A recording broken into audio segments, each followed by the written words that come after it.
सहारनपुर में गहराई तक फैला हुआ है नकली कॉस्मेटिक का बाजार। 10 दिन में 2 बड़ी फैक्ट्री पकड़े जाने के बाद हुआ खुलासा। नामी कंपनियों के नाम से सहारनपुर में बनाए जा रहे थे नकली उत्पाद। उक्त कारोबारी नेताओं के थे करीब। पुलिस जांच में हो रही कई चौंकाने वाले खुलासे। दर्जन भर लोगों के जेल जाने के बाद भी फरार लोगों को बचाने को लेकर पुलिस पर हर रोज बनाया जा रहा है दबाव। फरार अभियुक्तों को गिरफ्तारी को दी जा रही है दबिश में। कई दिन बीतने के बाद पुलिस के हाथ हैं खाली। एसएसपी की सख्ती के बाद अवैध खनन पर चिल्काना पुलिस का चला चाबुक। एक ही रात में आधा दर्जन से अधिक ट्रक व डंपर किए गए सील। थाना प्रभारी अमित शर्मा के अनुसार कागजों की कमी में किया गया है सील। यूरोपीय देश लातविया की राजधानी रीगा में होटल मैनेजमेंट का कोर्स करने के लिए गए सरसावा निवासी अरविंद कुमार के बेटे विनीत की झील में तैराकी के दौरान डूबने से हुई मौत। विनीत की मौत की खबर के बाद सरसावा के शास्त्री विहार कॉलोनी के रहने वाले उनके परिजनों में मचा कोहराम। विनीत इसी साल फरवरी माह में छुट्टियां बिताने घर आया था और 28 फरवरी को अपनी पढ़ाई करने के लिए वापस लौट गया था। विनीत के पिता के अनुसार वह अपने दोस्तों के साथ एक झील में तैराकी करने गया था, जहां से उसके अचानक गायब होने के बाद पुलिस ने गोताखोरों की मदद से तलाश की तो विनीत का शव कुछ दूर पानी में तैरता हुआ मिला था। पीड़ित पिता के अनुसार वह भारतीय एम्बेसी में संपर्क कर विनीत के शव को भारत लाने के प्रयास में लगे हुए हैं। मेरा बेटा स्टडी वीजा पर लातविया गया था, यूरोप के देश में। रशिया के पास ये देश है, वहाँ से पढ़ाई करने के लिए गया था। उसे अभी अगस्त में 2 साल होने वाले। वहाँ पे वो कल शाम को हमारे पास फ़ोन आया 7:30 बजे हमारे लड़के के पास। पता लगा ऐसे ऐसे उसके साथ कोई हादसा हो गया। वो बता रहे कि वो नहाने के लिए या पिकनिक बनाने वो तालाब के अंदर या झील के अंदर गए नहाने के लिए, वहाँ पे वो डूब गया। जब जो तैरना जानता था, सब कुछ जानता था, उसका हमें कुछ मतलब डाउट लग रहा है इस तरह का उसका बीमा भी हो रखा। तो उनको लाने के लिए किस तरह की तैयारी की जा रही है? लाने के लिए एम्बेसी से संपर्क किया हुआ है। अभी कोविड की वजह से ये फ्लाइटें तो चल नहीं रही। अभी देखते हैं, कोशिश जारी है हमारी, देखो क्या रिजल्ट निकलता है। घाट में खनन को लेकर एक बार फिर ग्रामीण व पट्टाधारक आमने सामने। ग्रामीणों ने जबरदस्ती खनन कर रहे लोगों को हंगामा करते हुए खनन करने से रोका। मिर्जापुर क्षेत्र के गांव मायापुर रूपपुर में खनन का पट्टा आवंटित को लेकर बढ़ता जा रहा है विवाद। प्रशासन के अधिकारियों की लापरवाही करा सकती है बड़ा बवाल। कानपुर के राजकीय बाल गृह में घटी घटना को लेकर एक ज्ञापन राज्यपाल को प्रेषित डीएम को सौंपा। आम आदमी पार्टी जिलाध्यक्ष राजेश तायल ने बाल गृह की घटना पर रोष व्यक्त किया। हाईकोर्ट की निगरानी में एसआईटी से जांच की मांग रखी। आदित्य गर्ग, आशीष शर्मा, सतीश शर्मा एवं रमेश खन्ना रहे मौजूद। आज महामहिम राज्यपाल जी को ज्ञापन श्रीमान जिलाधिकारी महोदय के द्वारा भेजने के लिए आए हैं और हमें इस विषय की जाँच एसआईटी के द्वारा गठित एसआईटी करके तो जांच चाहते हैं। पेट्रोलियम पदार्थों में गत 16 दिनों से हो रही वृद्धि के विरोध में नगर विधायक संजय गर्ग ने डीएम को दिया ज्ञापन। प्रधानमंत्री को प्रेषित ज्ञापन में नगर विधायक ने कहा, पेट्रोलियम पदार्थों की कीमत को सरकार जीएसटी के दायरे में लाए। आजम शाह, मुस्तकीम राणा, हाजी गुलशेर, हाजी शाहनवाज, अभिषेक अरोड़ा उर्फ टिंकू एवं विपिन जैन रहे मौजूद। डाक विभाग कोरोना की जंग में एक बार फिर जनता का बनेगा हमसफर। सस्ते दामों में लोगों को घरों पर उपलब्ध कराए जाएंगे सैनिटाइजर। सैनिटाइजर की बिक्री प्रधान डाकघर के अलावा उप डाकघर पर भी होगी। खादी ग्रामोद्योग विभाग से हमारा एक टाइप हुआ है, जिसके तहत हम डाकघर से अतिशीघ्र ही सैनिटाइजर की बिक्री करेंगे और डाकघर जो सैनिटाइजर हमको मिल रहा है उसमें 60 ml, 100 ml, 210 ml और 500 ml की बाटल होगी। अभी मैंने डिमांड किया है, अभी मुझे सप्लाई नहीं प्राप्त हुई है, लेकिन जो अन्य जगह सप्लाई प्राप्त हुई है उनके द्वारा जो रेट्स बताए गए हैं वो मार्केट से कम रेट पर होंगे और सभी जनता के लिए वो बिक्री के लिए उपलब्ध रहेंगे। देवबंद के जीटी रोड पर एक जनसेवा केंद्र संचालक पर धोखाधड़ी और जलसाजी का आरोप लगाते हुए लोगों ने किया जमकर हंगामा। हंगामा बढ़ता देख केंद्र संचालक दुकान का ताला बंद कर हुआ फरार। गरीब उपभोक्ताओं का आरोप है कि उनके अकाउंट से अधिक पैसे निकाले गए हैं, जबकि उनको कम पैसे दिए गए। सुलेमान, मेरे किस्त ऐसी थी अब 1.5 लाख की, मकान के पैसे सरकार ने दे रखे थे, तो उसमें से 20-20 हज़ार रुपये तो दिए इन्होंने, नरेश भाई ने। 3 बार आए 20-20 हज़ार मेरे पे, और फिर मैंने एंट्री करवाई तो मेरे कॉपी में कोई पैसा नहीं है। उन्होंने आजकल करके अब तक 3 महीने हो गए ये चक्कर कटवा रखे हैं। मुस्तकिल हम काम से भी हिलने से भी ऐसे ही है। क्या नाम है आपका? कहाँ के रहने वाले आप? अच्छा, क्या मामला हुआ? धानी आए थे सर। अच्छा, कितने आए थे? 30,000 आए थे। अच्छा, फिर उसके बाद? 15 कार्ड का दे दिए मुझे, लोन का पार्लर। अच्छा जी। और मैं 14,000 रह गए थे मेरे, 1,000 रुपये खर्चे कट गए थे। अच्छा, फिर उसके बाद देंगे देनी? आई मैं कल फेरी आया, 7 फेरी आए थे जी। दे रहे कल को दे, परसों को दे दिए। कॉपी में तुमने एंट्री करवा के देखी, पैसा आया नहीं है? पैसा कार्ड रखा, एंट्री करवाई। अच्छा, क्या मामला हुआ? अजी हमारे पैसे निकाल लिए थी उन्होंने। अच्छा। और कॉपी भी अपना आप ही रख रखी थी, और जब भी पैसे लेना है कभी तो मंगल का वादा करता है कि कभी दूंगे का। और जब तुमने एंट्री करवाई होगी जब पैसा था उसमें? हाँ जी। फिर उसके बाद? निकाल लिए, जब हमने एंट्री फिर करवाई निकाल लिए नहीं इतने सारे ही। नानौता पुलिस ने 2 मादक पदार्थों के तस्करों को किया गिरफ्तार, भेजा गया जेल।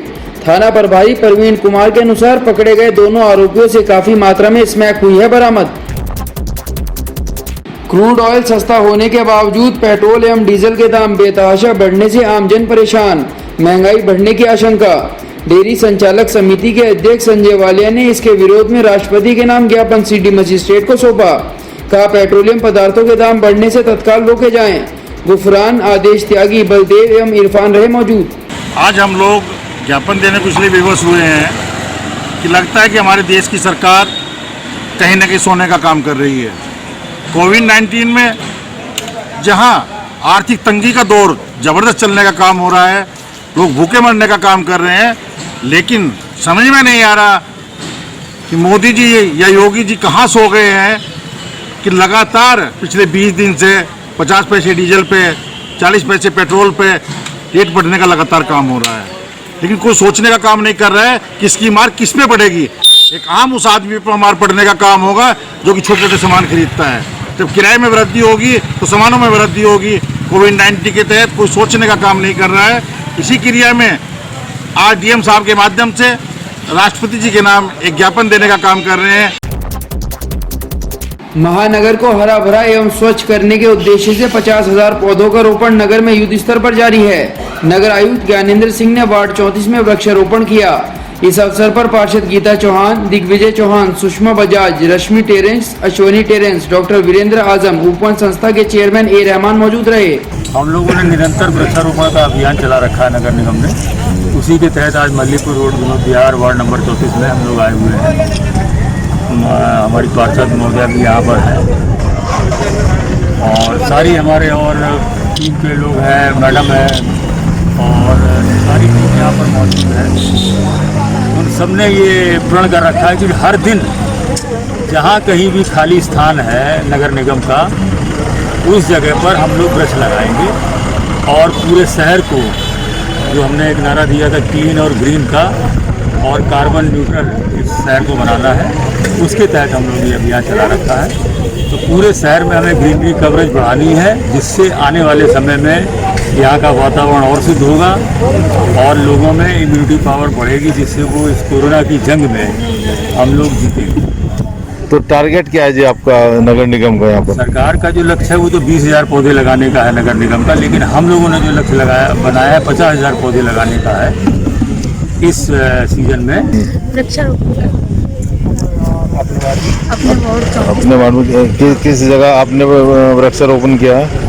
विनोद विहार और यहाँ पर एक कब्रिस्तान है, उसमें भी आपका? हाँ जी, उसमें भी लगा। हाँ, इसके अलावा क्या और भी क्षेत्रों में आपके द्वारा वृक्षारोपण किया जाएगा? जहाँ भी खाली जगह मिलती है वहाँ पे हम सब। जिस हिसाब से हमारे नगर आयुक्त इस प्लांटेशन को लेकर के चल रहे हैं, तो रियली हमारा जो टारगेट है कि टारगेट हमारा 1 लाख का है, जबकि अभी अनाउंसमेंट जो किया गया है नगर आयुक्त जी की तरफ से 50,000 का किया है, लेकिन हम लोग टारगेट 1 लाख का लेके चल रहे हैं। और जहां भी प्लांटेशन हो रहा है, संडे को जब लेबर का नहीं रहता तो हम लोग वहां कहीं ना कहीं विजिट करते हैं।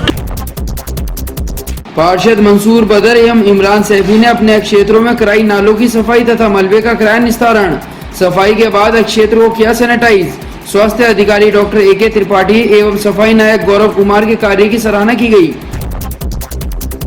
सोसाइटी फॉर इन डेवलपमेंट द्वारा गरीब एवं बेरोजगारों को खाद्य पैकेट का किया गया वितरण। NGO के सुरेश गौतम ने बताया कि उन्होंने प्रवासी मजदूरों को भी कराया था भोजन। लॉकडाउन में चली निरंतर सेवा। आज हमने यहाँ कोविड-19 के अंतर्गत कुछ लोगों को जो विधवा हैं, जिनके राशन कार्ड नहीं है, उनको कुछ राशन है 16-17 किलो, वो राशन हमने वितरित। उत्तर प्रदेश उद्योग बंधु व्यापार मंडल ने फूका चीन के राष्ट्रपति का पुतला। भारत सरकार चीन को दे मुंहतोड़ जवाब। पुतला फूकने वालों में हाजी जीशान, इरशाद कुरैशी, समीर एवं शाहिद अली रहे मौजूद। शाहिद अंसारी, अध्यक्ष उत्तर प्रदेश व्यापारी उद्योग बंधु मंडल। हाँ जी, मेरा जनपद वासियों से, प्रदेशवासियों से, भारतवासियों से ये निवेदन है कि वो चीनी सामान का बहिष्कार करें और ये एकजुटता के साथ में ये बता दें कि हम सब एक हैं। जय भारत। व्यापारी नेता दिनेश सेठी ने DM को दिए ज्ञापन में दाएं एवं बाईं साइड की दुकानदारों को आपसी सहमति के साथ दुकान खोलने की दी जाए अनुमति। उन्होंने कहा कि आपसी सहमति से बाजार खुलने से व्यापारियों को मिलेगी बड़ी राहत। धर्मेंद्र खन्ना, राजकुमार मक्कड़, दिनेश सेठी, अजय काल्डा रहे मौजूद। नानौता में कोरोना की दस्तक के बाद अलर्ट मोड पर आया शासन व प्रशासन। एक व्यापारी परिवार के 2 सदस्यों में कोरोना पॉजिटिव आने के बाद मचा हड़कंप। नगर पंचायत अधिशासी अधिकारी बिरजेंद्र चौधरी के नेतृत्व में संक्रमितों के आवास व दुकान के चारों ओर के 250 मीटर के क्षेत्र को सैनिटाइज किया गया। पुलिस प्रशासन के सहयोग से गुरुद्वारा रोड, थाना रोड, मेन बाजार, भारी रोड, दादा मीराजी रोड, मिलन रोड को पूरी तरह सील कर दिया गया है। यहाँ किसी भी बाहरी आदमी को प्रवेश की नहीं होगी अनुमति। बिजली विभाग की लापरवाही के चलते एक किसान की भैंस के करंट लगने से दर्दनाक मौत हो गई।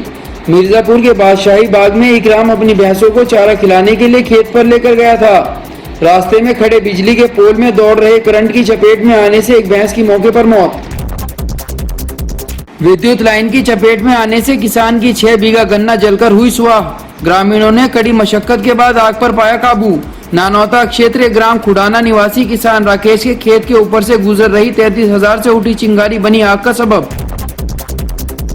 रामपुर मनिहारान में तहसील की स्थायी बिल्डिंग हेतु जिला प्रशासन फिर हुआ चुस्त।